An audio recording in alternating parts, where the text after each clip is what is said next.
Segunda de Timoteo 4, versículo 3.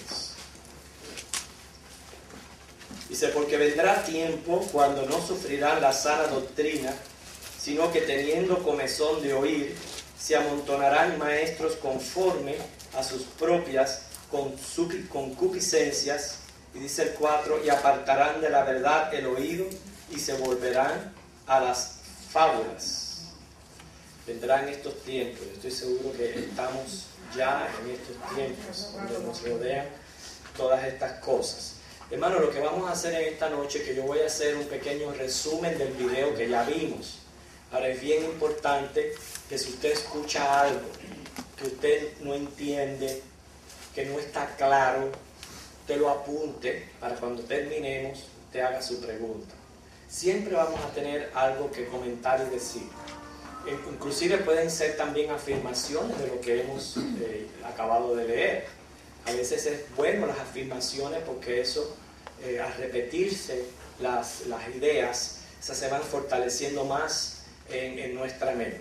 Así que sin más, porque ha pasado el tiempo, vamos a ver lo que es el resumen de lo que nosotros hemos estado viendo en estos capítulos. Primero tratamos el pelagianismo, ¿se recuerdan? Eso fue lo primero que tratamos. Después, cómo la iglesia trató de encontrar un punto medio entre Agustín y Pelagio, lo que llevó prácticamente a la iglesia católica a la doctrina de la justificación por obras. ¿Okay? Vamos a ver ahora lo que fue la reforma entre Erasmo y Lutero. Erasmo era un semi-pelagianista, mientras que Lutero era un agustiniano. O sea, el agustiniano es aquellos que dependen de la gracia de Dios para salvación. Ahora escuchen el concepto de Erasmo. ¿Okay? Esto es lo que él decía. Por libre albedrío, y eso es prácticamente en este tema lo que vamos a afirmar, el libre albedrío. Por libre albedrío se quiere decir que lo que Erasmo entendía por libre albedrío, que es el poder de la voluntad humana, por lo que el hombre puede por él mismo aplicar a las cosas que llevan a la salvación eterna o ir contrario a las mismas. Eso es lo que él consideraba libre albedrío, o sea que por el hombre mismo él tenía el poder de su voluntad para él aplicarse de manera tal que pudiera tener salvación. Okay. Según el pastor Asco, nuestro pastor de la iglesia, Erasmus, él dice que el hombre tiene la capacidad de iniciar la relación con Cristo. O sea, que tiene la habilidad en sí mismo de creer. Lo que llevó al sinergismo. La raíz de esta palabra, sinergismo, viene de sin, S-Y-N, que quiere decir junto con o al mismo tiempo. Por ejemplo, de esta misma raíz viene sincronizado. ¿Ves? Sincronizado. Junto o al mismo tiempo. La palabra ero es trabajar. O sea, quiere decir, según Erasmo, que la salvación es un trabajo cooperativo. Dios hace su parte, una parte, el hombre hace la suya. Quiero decirle, antes de entrar en nuestro debate, esta fue mi posición por mucho tiempo. Mucho tiempo yo estaba en esta posición y ahora me he dado cuenta cuán erróneo yo estaba, de acuerdo a las Escrituras. Ahora, Lutero decía que él veía esto como una salvación basada en obra vestida de gala. Él decía así. Erasmus creía que el hombre no estaba muerto sino herido y por tanto podía hacer su parte. Pero esto implica que el hombre merece algo de gloria por su salvación. Así que Lutero creía en lo que era el monergismo, mientras que Erasmo creía en el sinergismo, trabajo cooperativo. Lutero creía en el monergismo, que es la regeneración solamente en las manos de Dios. Por eso mono es uno. Esto debido a que el hombre está muerto y solo Dios puede darle vida. El hombre nace de nuevo del Espíritu y como resultado de este nacimiento, entonces el hombre tiene fe. Quiere decir que solo la obra de Dios cambia el corazón. Ahora, en el concilio de Trent, que fue en los años 1545 al 1563. En este concilio se declaró que si alguien decía que después del pecado de Adán el hombre perdió y se destruyó el libre albedrío, fuera anatema. Eso se dijo en el concilio de Trent. Y hubo controversias entre la Iglesia Católica y las reformadas. Lutero sostenía que si un hombre acredita al libre albedrío el más mínimo aspecto de la salvación, éste no sabe nada de la gracia y no ha aprendido de Jesucristo correctamente. Por otro lado, Spurgeon dijo que aquel que en su alma cree que el hombre por su libre albedrío se vuelve a Dios, no puede ser enseñado por Dios. Así que el problema está en que se le da gloria al hombre por su salvación cuando es un trabajo cooperativo. Fíjate, ya estamos dejando atrás el pelagianismo, porque muchos de los cristianos lo encuentran de absurdo, de que el hombre no es perfecto. Pero lo que estamos tratando es de ver esa teoría del semi, o sea, de que uno coopera con Dios. O sea, es como que Dios nos sienta a nosotros en el timón, ¿me entienden? Y somos nosotros quienes vamos manejando. El verdadero concepto, hermano, según Efesios 2, 8 y 9, que es un versículo clásico, básico, textual de todo esto, que ustedes saben que dice que por gracia sois salvos por medio de la fe, esto no es vuestro, es don de Dios, no por obras para que nadie se gloríe. Según este versículo, la salvación es un milagro realizado por Dios y solo a Dios se le da la gloria. ¿Okay? Así, un hombre muerto no tiene fe ni poder de arrepentirse, ni menos de tomar la iniciativa de venir a Dios. O sea, ¿de qué? Piensen en esto un momento. Si hemos dicho que el hombre está muerto, completamente muerto, es obvio que, número uno, en ese estado de mortandad no tiene fe, ¿verdad? No tiene poder de arrepentirse, y menos tomar la iniciativa él para venir a Dios. Por eso, hermano, que no se está en ningún momento invalidando la voluntad del ser humano, como poniéndolo como si fuera un títere o una maquinaria. No es eso.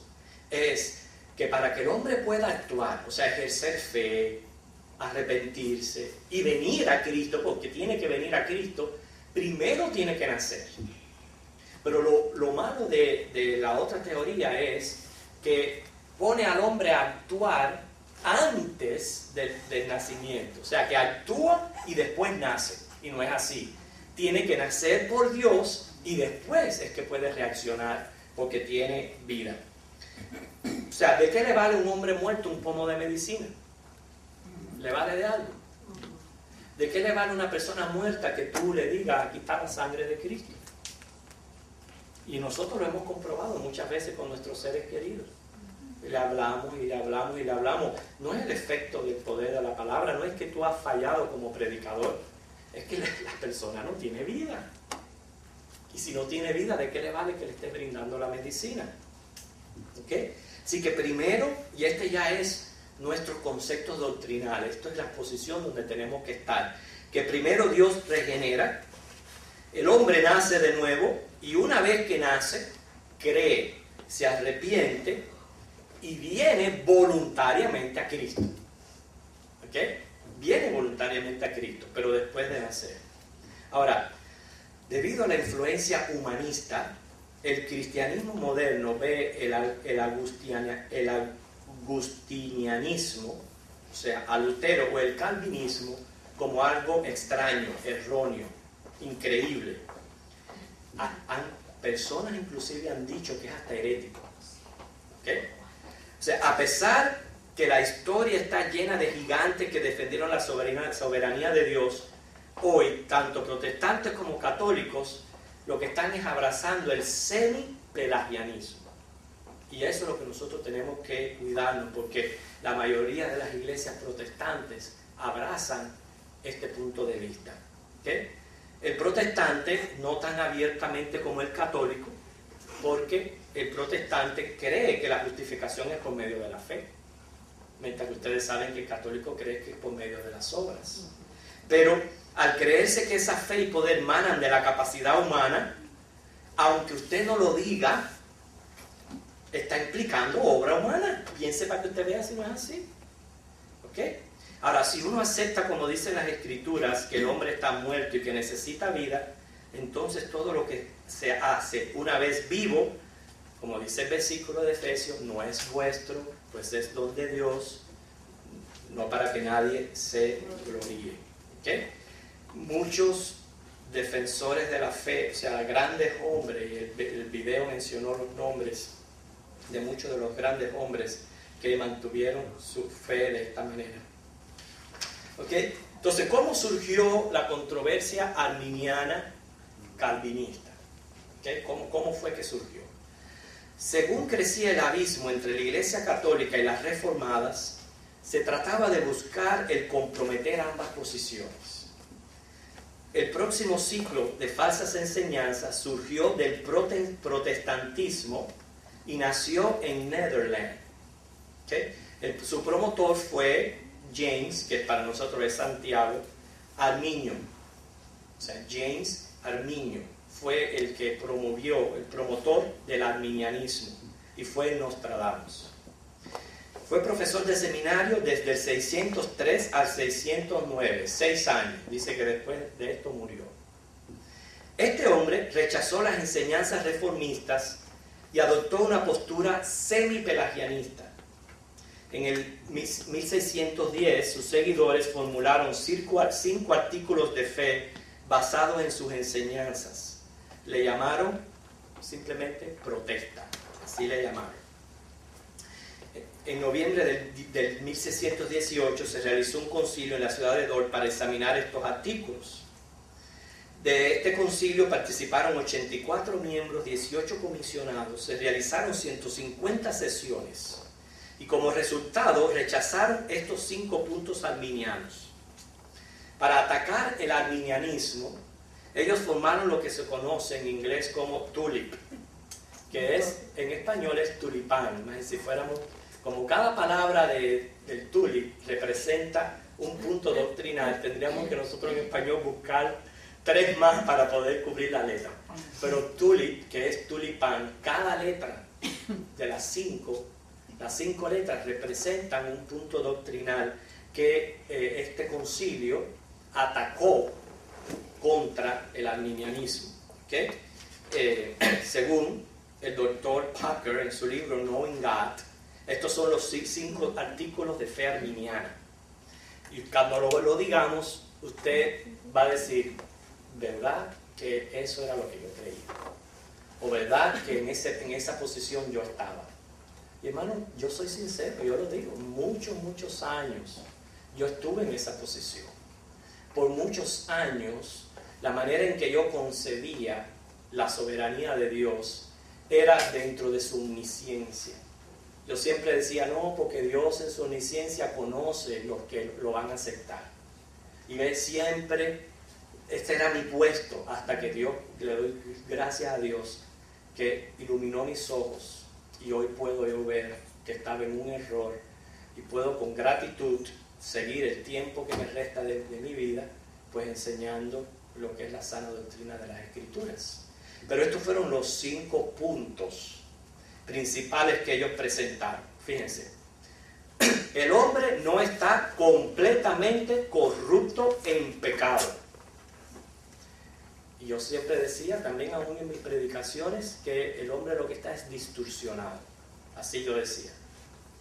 Que el hombre lo que está es un poco distorsionado. Pero, o sea, que el hombre no está completamente corrupto en pecado y que no puede creer el Evangelio para salvación cuando éste se les pone.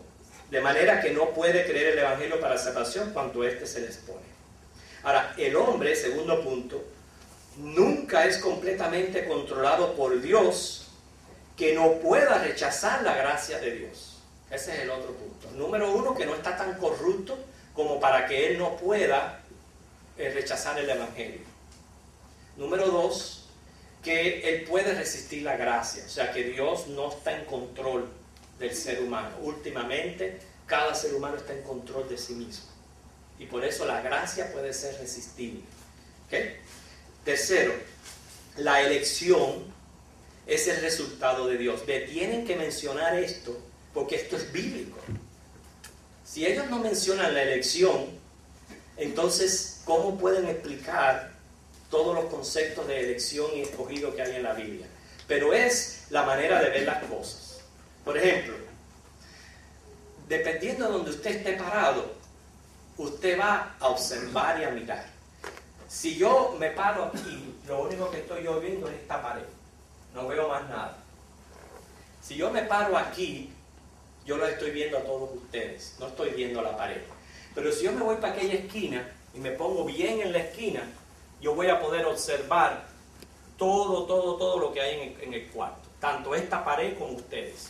Lo que me está diciendo a mí que dependiendo de donde yo esté parado doctrinalmente, yo voy a ver los versículos bíblicos. Y yo voy a ver lo que está resaltando. Entonces, como ellos dicen, es que la elección es el resultado de Dios. Observando a través del tiempo. O sea, previendo a pecadores, aceptando a Cristo. O sea, que Dios elige a aquellos que primero lo eligen a Él. Fíjense para que ustedes vean. Que Dios elige a aquellos que primero lo eligen a Él. O sea, la muerte de Cristo no asegura la salvación de nadie, pues no asegura el don de fe. Ese es la cuarta punto. La muerte de Cristo no asegura la salvación de nadie, pues no asegura el don de fe. O sea que prácticamente Cristo murió ellos dicen por todos, pero a la vez no asegura que la salvación de Cristo sea segura, porque debido a que el hombre por fe es el que tiene que reaccionar a esas muertes. Y últimamente, que descansa en los creyentes el mantenerse ellos mismos en un estado de gracia a través del mantenimiento de su fe.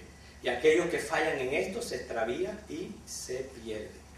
O sea, que según Packer, los arminianos hacen que la salvación del hombre dependa últimamente de ellos mismos. Es una fe vista a través de las obras del mismo hombre. El arminiano se pone en el centro, entre los semipelagianistas y los católicos romanos, enseñando que la salvación se obtiene por un combinado esfuerzo entre Dios, que toma la iniciativa, y el hombre, que debe de responder. Y la respuesta del hombre es el último factor determinante. Quiere decir que prácticamente el destino del hombre está en sus propias manos. ¿Okay? Ahora, que Dios proveyó salvación para todos, pero se salvan solo los que deciden colaborar con Él. Y de nuevo, la voluntad del hombre juega el papel decisivo.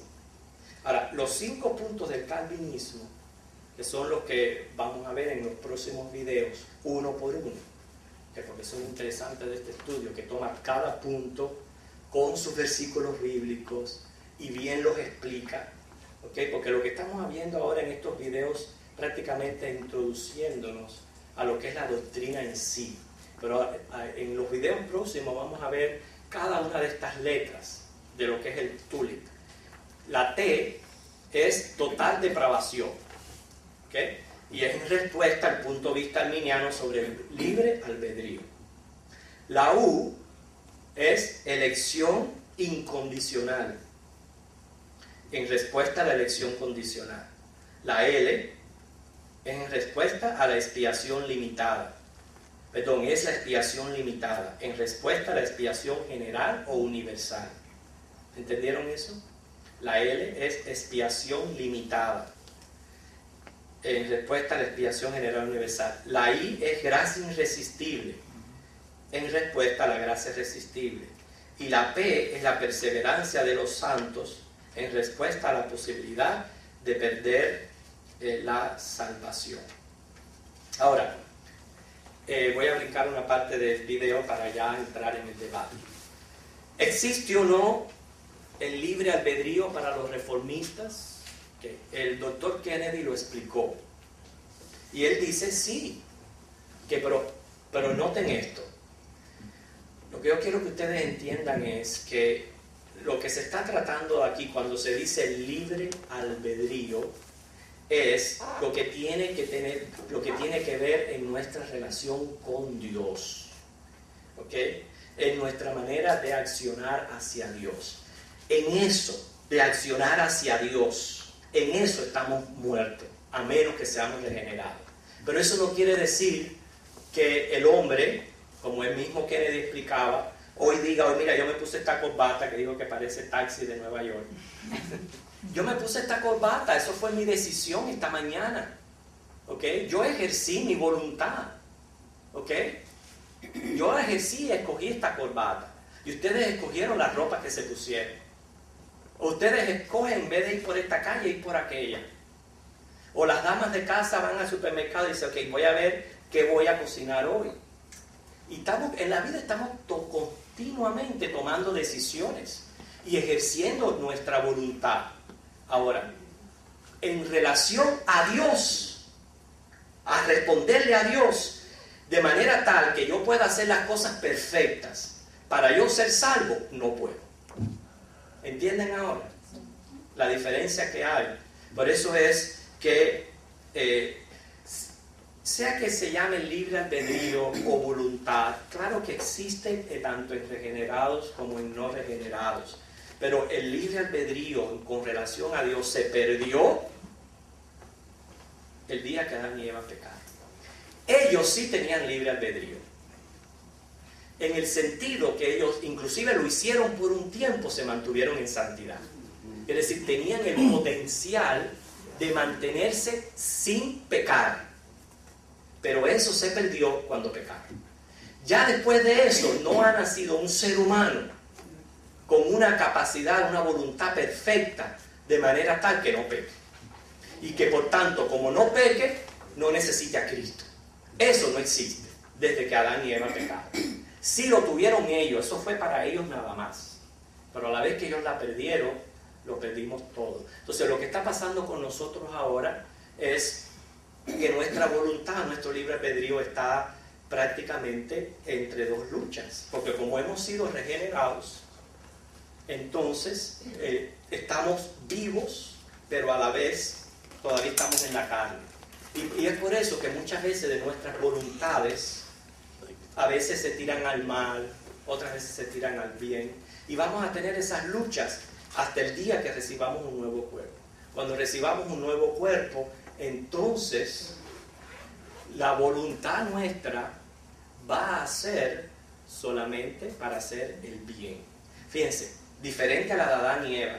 La de Adán y Eva tenían en ellos el potencial tanto de hacer bien como de hacer el mal.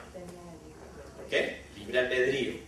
Después de ello, el hombre quedó muerto. A menos que Dios le dé vida, es que ellos pueden ejercer la voluntad para venir a Dios. Y aún así, la ejercemos, pero con luchas.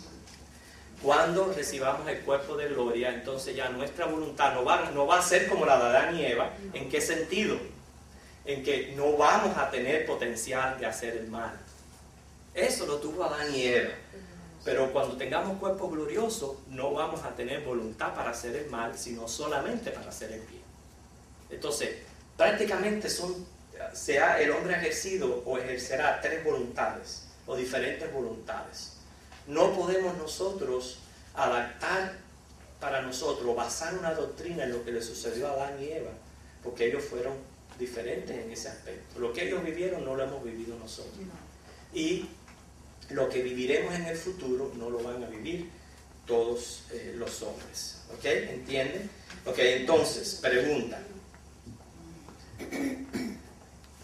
¿Alguna pregunta de lo que hemos tratado? ¿Han comprendido cómo es que ha surgido el arminianismo? ¿De quién surgió? Porque, hermanos, las cosas que se predican, las cosas que se dicen, no resultan así de la nada. Alguien tiene, como dice, que sentarse y hacer estas afirmaciones escritas. Y por eso es que se levantan. Todas las sectas y todos los grupos que se han levantado porque cabecillas han han expuesto sus doctrinas y la gente los ha seguido. Y el arminianismo no fue la excepción. Se levantó este hombre, James Arminio, exponiendo estos 5 puntos.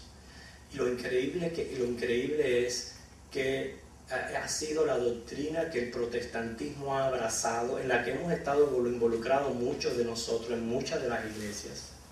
Y Pero damos gracias al Señor, que el Señor nos está volviendo a las doctrinas sanas. Y todos estos puntos se van a aclarar mucho más cuando los toquemos por separado, uno por uno. Estos 5 puntos de la doctrina reformada. ¿Okay? Pero preguntas o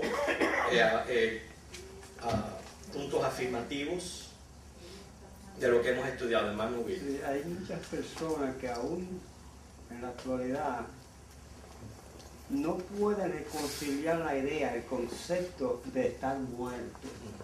Ellos piensan que, bueno, yo veo, yo trabajo, yo hago, yo respiro. Y ellos no pueden reconciliar ese concepto de estar muerto y vivo a la vez. Y eso causa muchos problemas en mucha gente que dice, pues yo estoy vivo, yo puedo decidir, yo puedo hacer aquello, yo puedo hacer esto, ¿por qué no puedo decidir yo ir a Dios o no ir? Y eso es uno de los problemas que yo he visto en mucha gente, que no pueden comprender ese concepto.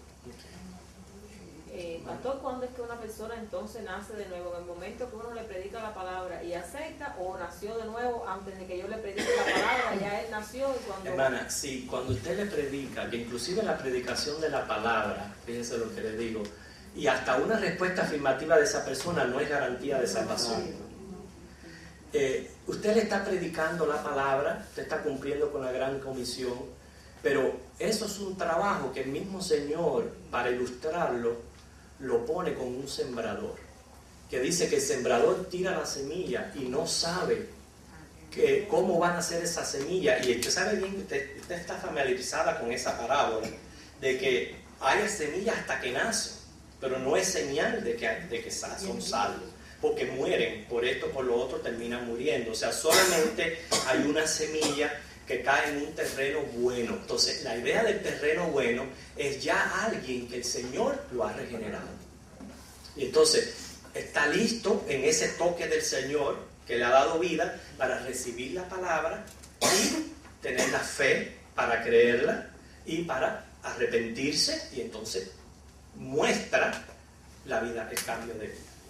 Es decir, que ya ha nacido, a ver si yo entiendo esto, que ha nacido mucho o antes de que ya sea confrontado con el Evangelio para que pueda él tener la voluntad activa.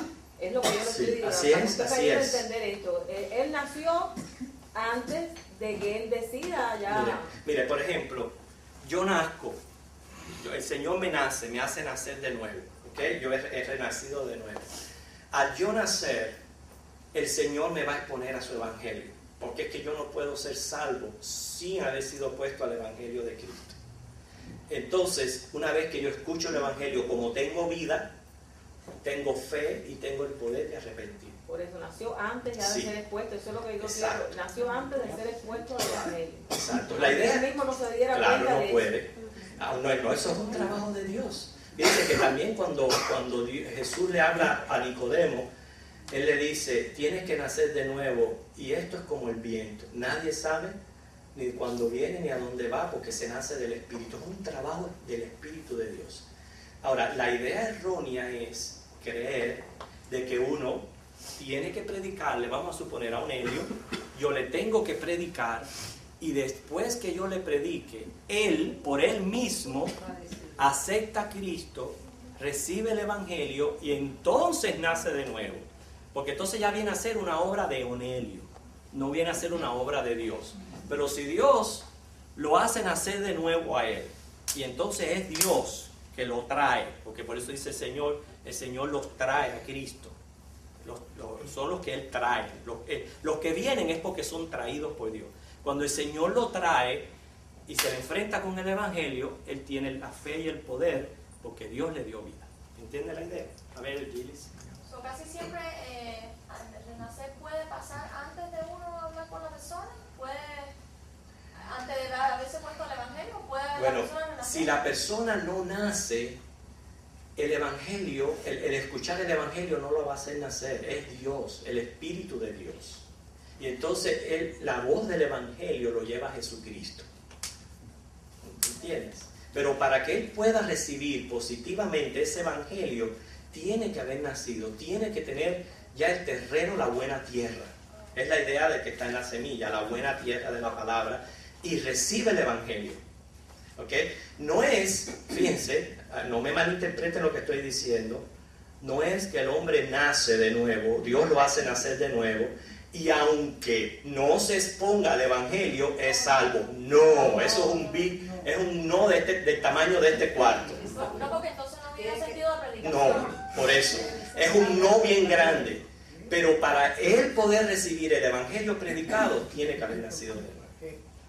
Pastor, No es correcto entonces cuando se le dice a una persona o pues se le dice tienes que aceptar al Señor, tienes que aceptar al Señor, porque yo muchas veces he oído eso, No es que correcto. obligan a la gente a aceptar al No Señor. se puede no es obstinar. correcto.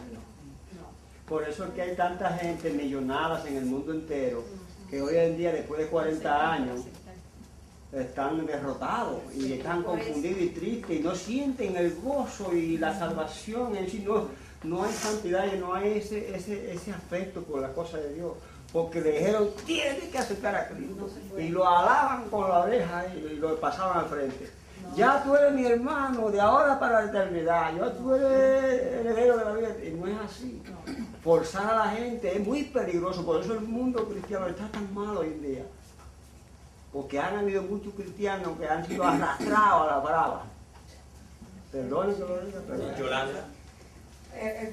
Yo también, como usted, estuve muchos años, obviamente, en la misma doctrina armenia o semi-peregrina. Y el concepto que yo creo que más predomina allá afuera es el concepto de la depravación total del hombre.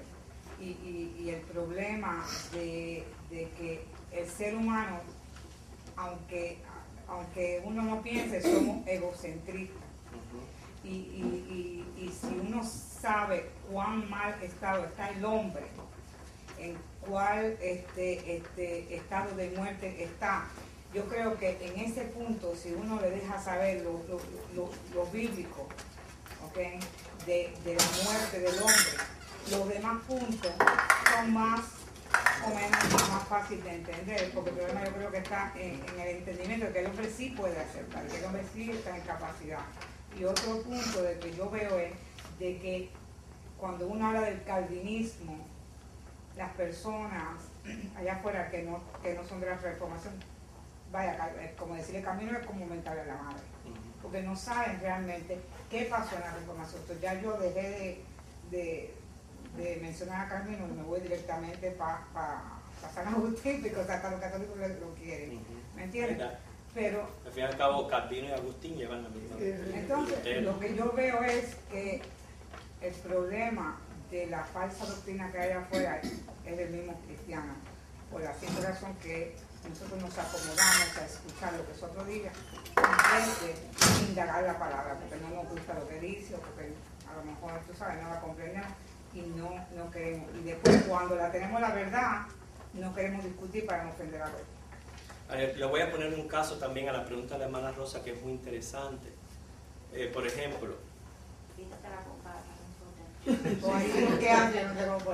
mire, podemos tener el ejemplo de un niño que nace en el cristianismo. Los padres son cristianos.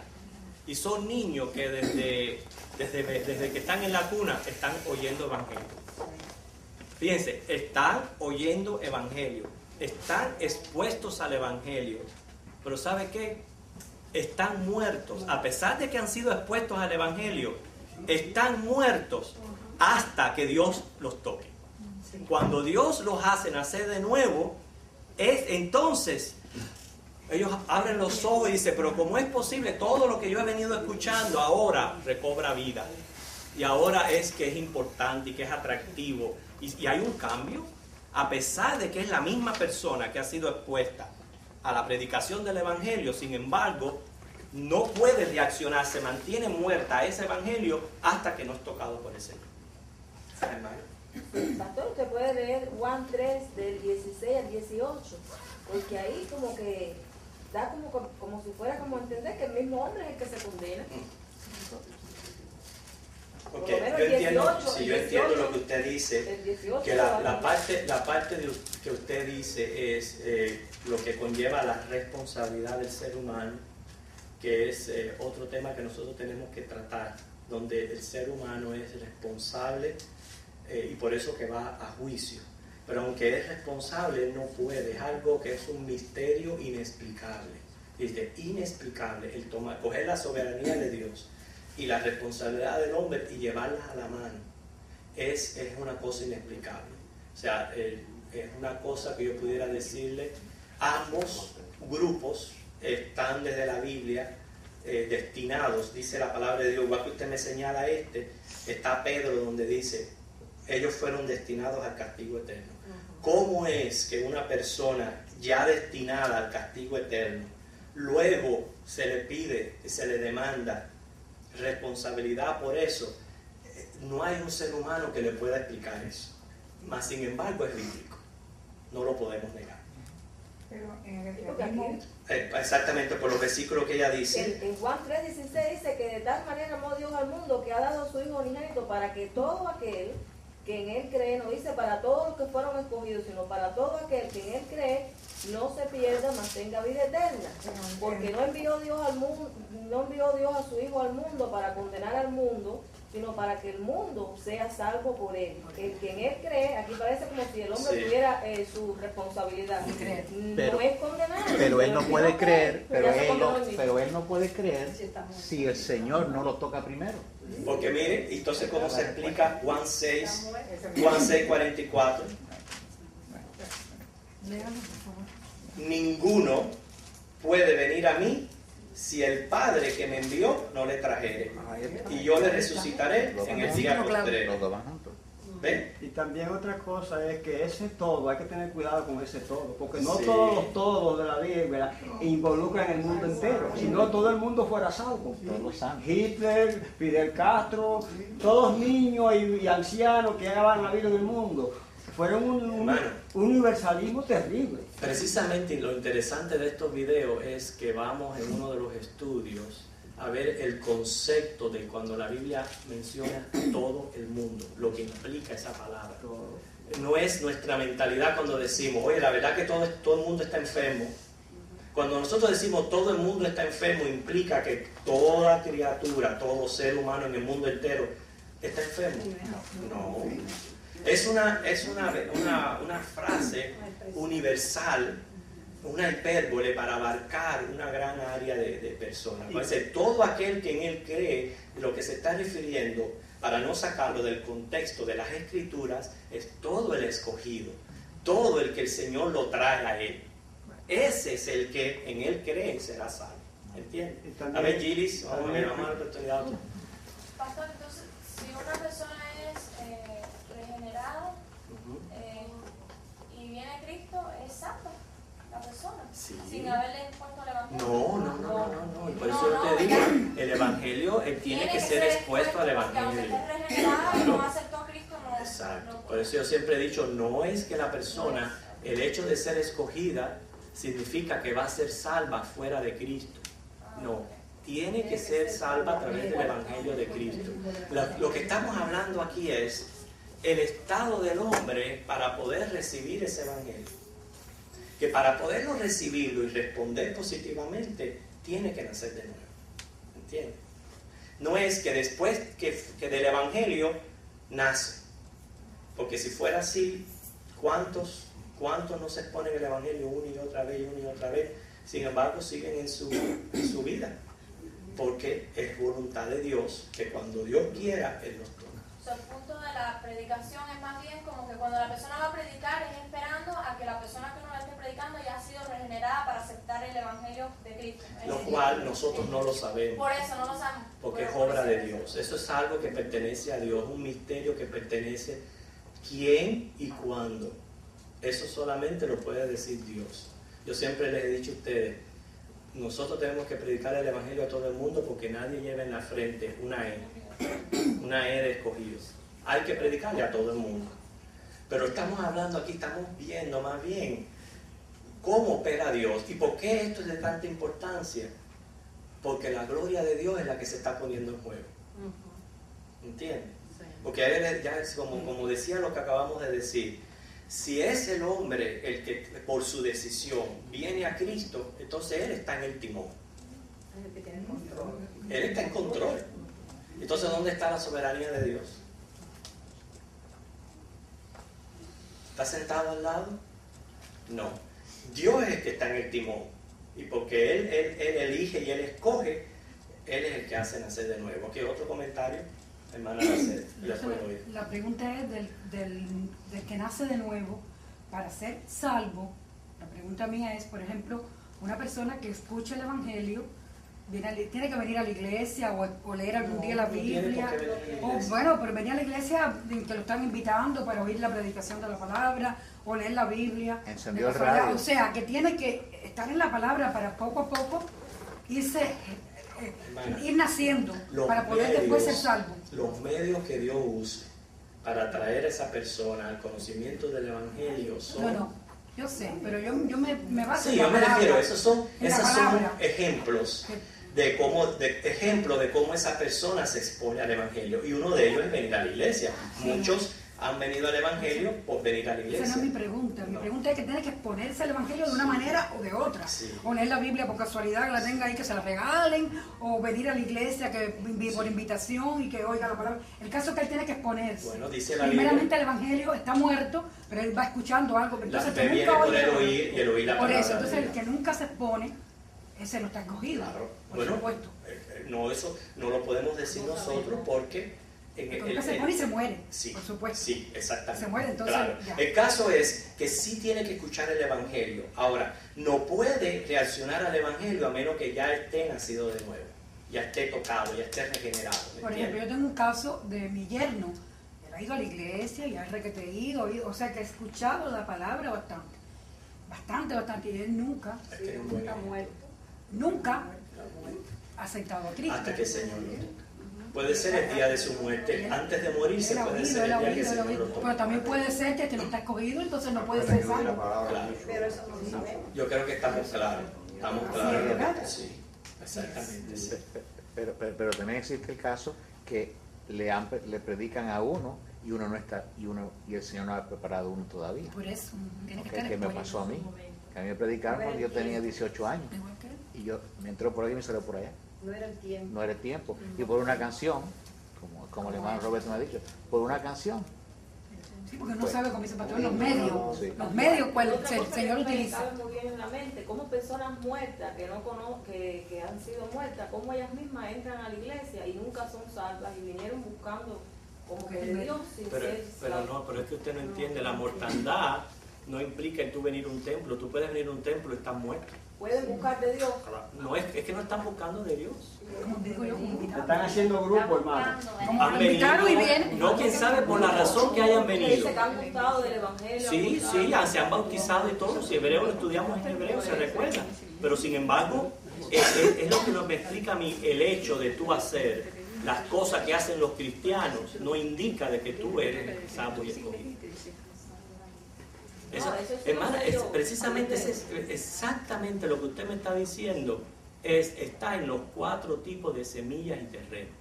Recuerde que Jesús lo explicó bien, hay quien sale hasta con flores para arriba, la mata echa flor y todo, pero lo que no llega es al fruto.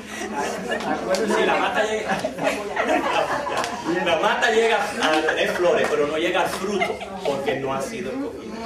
Loida, que quería hablar hace tiempo. Sí, yo creo que aquí hay puntos que hasta que no oigamos los otros episodios, ¿no?, sobre el calvinismo y todo, no se puede llegar a un acuerdo.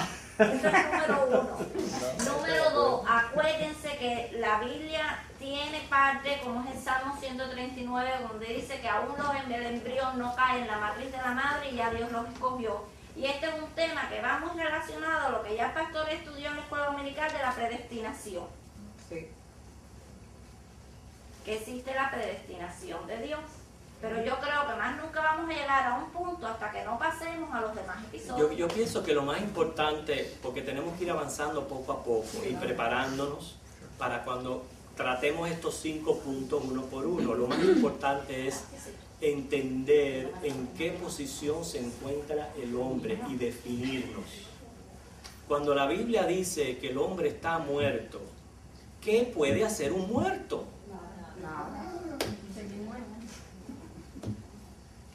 Recuerden bien que es ahí donde está como dice la llave. No la llave, quiero decir algo más, el meollo meollo de todo esto. Si el meollo de todo esto es entender cómo está el hombre, en qué posición. Porque precisamente la introducción a estos videos nos han expuesto 3 de ellas. En una usted se tiene que colocar, y cuando usted se coloque en una, es lo que yo le dije el ejemplo, desde donde usted esté parado, usted va a mirar. ¿Ok? Usted va a mirar. Ahora, la idea es, muerto significa eso, no puede hacer nada. La otra es, herido. Está herido. Si está herido puede hacer algo por él mismo. Ahora, ¿encuentra usted algún versículo en la Biblia que diga que el hombre ha quedado herido? No, muerto. Claro, y dice muerto. Por eso fue que Agustín dijo, no, el hombre está muerto. ¿Ok? Y aunque se levante Erasmo y se levantó el otro, digo, no, el hombre puede por él mismo. No.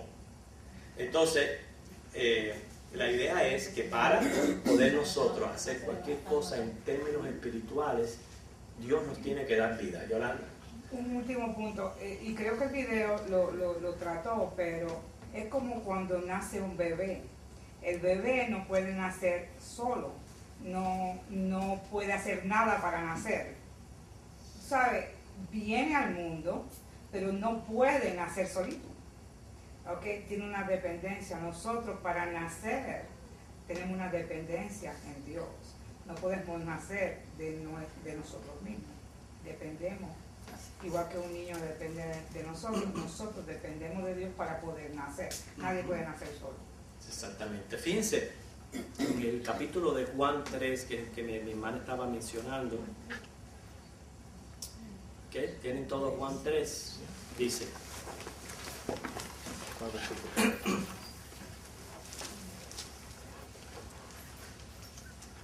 Vamos a analizar bien las palabras de Jesús, porque esto tiene que ver con la regeneración. Precisamente es uno de los capítulos que apoyan el nuevo nacimiento y la regeneración del hombre. El versículo 3, Juan 3:3. Respondiendo Jesús le dijo, de cierto te digo, que el que no naciere de nuevo no puede ver el reino de Dios. La pregunta es, como dice Yolanda, ¿puede el hombre nacer por él mismo? ¿Qué? Nicodemo le dijo, ¿cómo puede un hombre nacer siendo viejo? ¿Puede acaso entrar por segunda vez en el vientre de su madre y nacer?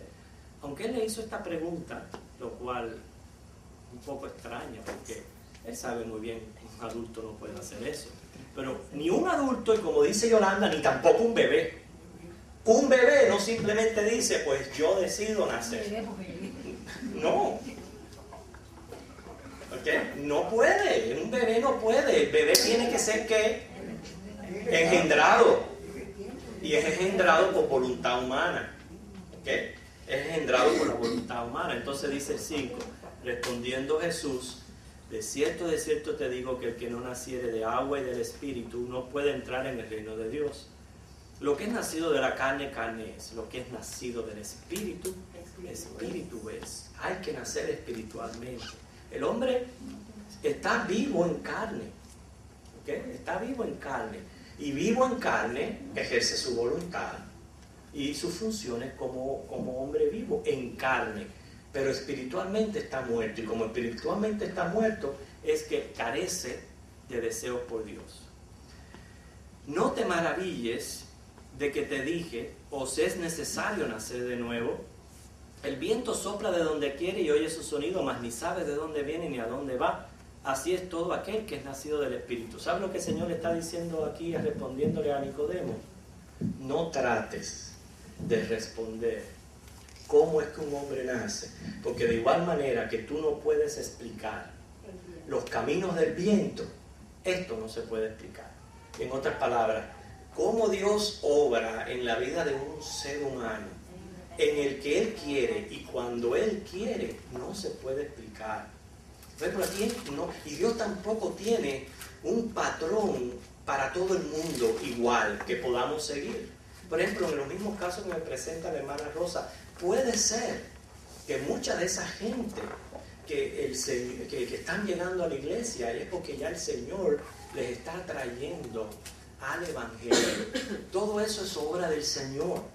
Nosotros no sabemos lo que Dios está obrando en el corazón y en la vida de un ser humano. ¿Entiendes? Y lo que el Señor les está poniendo dentro de ellos. Pero el caso es, que es lo que estamos tratando de explicar, que nace, es regenerado, es regenerado, que es, ¿sabe lo que es la palabra regeneración? Cambio de naturaleza. Un cambio de naturaleza. De la naturaleza muerta a la naturaleza viva. Al haber un cambio de naturaleza, el hombre nace. Al nacer, se expone al Evangelio de cualquier medio que Dios use. ¿Ok? Y responde positivamente. ¿Por qué? Porque Dios le da el poder de arrepentirse y le da el poder de venir a Él. Por Él mismo, venir a Él porque ha sido traído por Dios. ¿Okay? El caso, hermano, recuerde, yo estoy de acuerdo con lo que dice Loida, vamos a terminar ya. Yo estoy de acuerdo con lo que dice Loida. Hasta que nosotros no lleguemos al final de estos videos y ahora veamos los 5 puntos, inclusive que estudiemos todos los textos bíblicos que apoyan cada punto doctrinal, no vamos a poder salir de aquí con el concepto completo. Pero por lo menos tenemos que ir avanzando poquito a poco. ¿Ok? Porque todo esto es, para muchos, es nueva enseñanza. Y entonces tenemos que irla canalizando poquito a poco y pidiéndole que el Señor sea quien nos vaya dando la convicción de su verdad y de su palabra. Cuando Él te coloque a ti en una posición doctrinal, entonces tú vas a poder verlo y entenderlo en todas las partes de las Escrituras. Ok, hermano, nos ponemos en pie. Vamos